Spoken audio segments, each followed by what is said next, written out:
Well, I'm here with Coach Chad Warner of Shorter University. I want to say congratulations for making the Final Four. 34-3. Yes, sir. It's good to see you. Thanks. Good to be here. Yeah. Good to be here. Well, can you tell me a little bit about this season? You know, it was just one of those seasons where a lot of things fell into place for us. I knew we had good players. I believed in the system that we run and play, and I felt like a key for us would be if we could just play for each other instead of playing for ourselves. We had a chance to win a lot of games and be a pretty special team, and we were just fortunate that happened. Great, great. Well, now you and I know our history. Sure. But those of you who don't know, why don't you recount our history, where we first met, when this first started, how long you've known about the Read and React, and your story. Well, I had been coaching at Shorter for 3 years, and we had some success, and but had kind of gotten in a rut offensively where not even as much of a rut, it's just there were times where I felt like I wasn't able to put my best team on the floor. I couldn't put my 5 best players out at one time because of positions or because of the offense we were running at the time. If you were a post, I could just train you to be a post, and if you were a guard, I could just train you to be a guard. And there were times where I couldn't put all 5 players out there, and I wanted to be able to do something that I could. And then quite honestly, we had to guard the Read and React in a couple different situations, a couple different teams, and I just felt like it was tough to defend, and so I started looking into, is this a change we should make? And I was really hesitant to make a change, just very scared. I knew the system was great. I was worried if I'd be able to teach the system, and so that was my biggest hesitation moving forward, is am I going to be able to teach this? But the more I started to look at, I called you, and you've been incredibly generous to us with your time and expertise, and we decided the day before practice began, my 4th year, we were going to go all in. And I thought it was important for me, and I think it was a good thing for us to make sure we jumped in as opposed to just kind of tiptoeing around. Right. I picked up on something you said there about putting the best 5 players on the floor. Right. I think that's a common worry or problem with coaches. They got their 1 spot and their 2 and their 3 and their 4 and 5 filled with the best 3, 4, 5, whatever. But do they have the best 5 on the floor? We're not going to get caught up in numbers. You're a 1, you're a 2, you're a 3, you're a 4. Now, defensively, you're going to have to guard a certain position, and I understand that. And so that's something we have to be cognizant of as we're putting a team out on the floor. But offensively, we just want our best players. And one of the things I loved about the Read and React was the flexibility of it. I initially, when I decided to look into it and try to learn it, I was like, you know what, I'm going to play some 5 out sometimes and go to a smaller lineup and play with just guards. But the more I got involved with it, I realized, you know what, that's good, but boy, this 4-out stuff really works well too, and that'll allow me to put so-and-so down here on the baseline and play with my other 4 guards. And then, 3-out works pretty well when I've got these 2 guys in. And so the more I started looking at it, I said, we need to do this, and I need to learn it, and we need to I think it's a very adaptable system. It allows you as a coach to really put your fingerprints on it. And we've talked about this many times, but you could watch 5 teams all running the Read and React, and all 5 of them we'll have obviously some consistencies at the foundational level, but the 5 teams are going to play and look completely different. And again, I think that speaks to the adaptability of the system and the blueprint that the coach wants to put out there. Right. Yeah. You just touched on another common worry among coaches looking at the Read and React is, can they teach it? Right. They'll watch the DVDs and say, yes, I understand, but then, can I teach it? So, well, yeah, when I worked for Coach Eric at Georgia, we used to always talk about different. He has one of the it's John Wooden's offense. It's just a tremendous offense. I loved it, still do.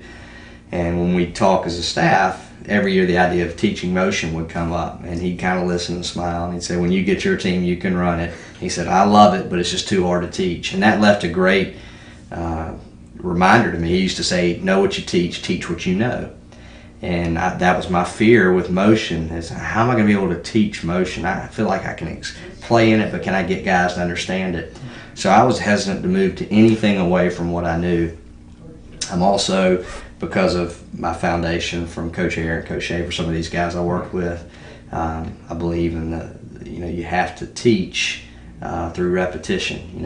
Repetition is the motherhood of all learning, and right. So it was real important to me that if we were going to get in a system, that it was going to be easy to rep and easy to teach. Well, I mean, the foundation of the read and react is repetition, repetition, repetition, and the layers break down.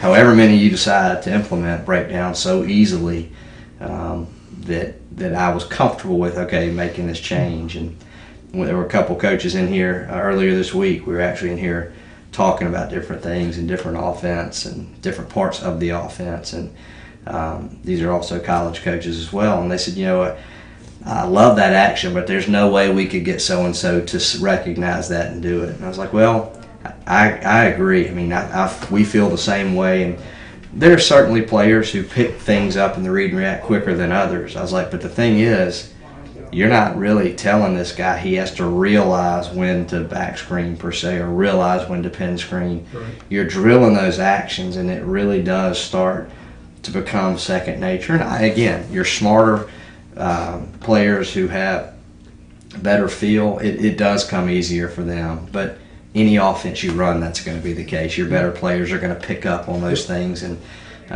we felt like. But, and again, that's sort of where coaching comes in. I mean, coaching doesn't have a lot to do with a lot of this stuff. I'll be the first to admit you need really good players. Right. But part of that is, this isn't what John's good at. Let me find a position to put him in something he's good at. And that's what we try to do, and I hope it works. I think it did this year, and hopefully it'll continue to. Well, you touched on motion offense, and I've tried to get this out, to as many coaches as I can that are looking at the read and react, that I moved the decision making in motion offense from the point of the pass. In fact, we turn that into an automatic. Right. You are going to basket cut when you pass, so no thinking there. I moved that decision from there to under the basket. When your feet get in the lane, really, when you've made a basket cut and your feet are in the lane, then you can make actually all the same decisions that you would have made in a traditional motion offense. You can make them if you want to, or if you're capable, if your cup's big enough. Right. There, and if not, go on and fill out. And I think I wanted to hear your thoughts on that, because that's what allows that really smart player that picks everything up, sees the big picture right away, versus the one that's still developing and just kind of running it mechanically. Can these two still play together? Right. Well, and it goes back to the very first thing that you told my staff and me when we met with you 2 years ago. You said, it's not an offense. This is just simply offense. And, at first I don't know that, I understood what you were saying, but the more we've gotten involved with the system, we see that. There are parts of motion. There are parts, when you draw 4 out, the first thing people say is, it's dribble drive. And, well, it's not the dribble. There's parts of the dribble drive, and I don't know the dribble drive well enough to say what it is and isn't completely. But I know that there's some differences to it. And I think all that to say, this is a system where there is accountability for everyone on the floor. You're going to basket cut, like you say, and then from there, what we talked about, next best action, you do what you're comfortable doing. And when I started really getting excited about the offense, our first year when we implemented it, and again, we didn't use any preseason to do it because we didn't know what we were going to do. We started the first day of practice and put it in. And when I knew it was a good offense is when I was having to really encourage our guys to dribble. Every other offense I've ever been in, it was the opposite. I was telling guys, quit dribbling the ball, move the ball, move the ball. And because of the circle movement, because of the elements of the offense, because of the passing and cutting, and because they were still thinking at that point, it wasn't a habit, they got comfortable with passing, cutting, and filling. And because they were passing and cutting and filling, they weren't attacking, which, that's not good. But that's when I got excited. I'm like, wow, this is, if I've got to encourage them to dribble the basketball, then we're on to something. And I do feel like it's an offense that really pushes, really generates a lot of unselfishness. And when you are selfish in it, I feel like you really stick out like a sore thumb, especially to your teammates. And where we got better from year one to year two, I think and again, part of this is having better players. I understand that. The better players you get, the better all systems look. But I know we got better at pressuring the rim and attacking the rim between my first year and my second year. And that was a lesson we learned the hard way. I mean, we learned it. We played it. We played some other teams, and we were beaten by them. And they were more aggressive getting to the rim. And at the end of the day, that's what I think we were fourth in the country in 3-point field goal percentage this year. But I think there's 3 reasons for that. One, we had good shooters. 2, though, we had the right guys shooting those shots. We didn't have people who weren't shooting them well. And 3, we were putting so much pressure at the rim by moving the ball and attacking that the natural pitch was wide open for us, or the safety was wide open for us. And so we were getting really good looks from our drive, from our attacking action. Right. Funny how one sets up the other. Well, I think that's the way you intended it. So it's nice when it happens that way, yeah. Right.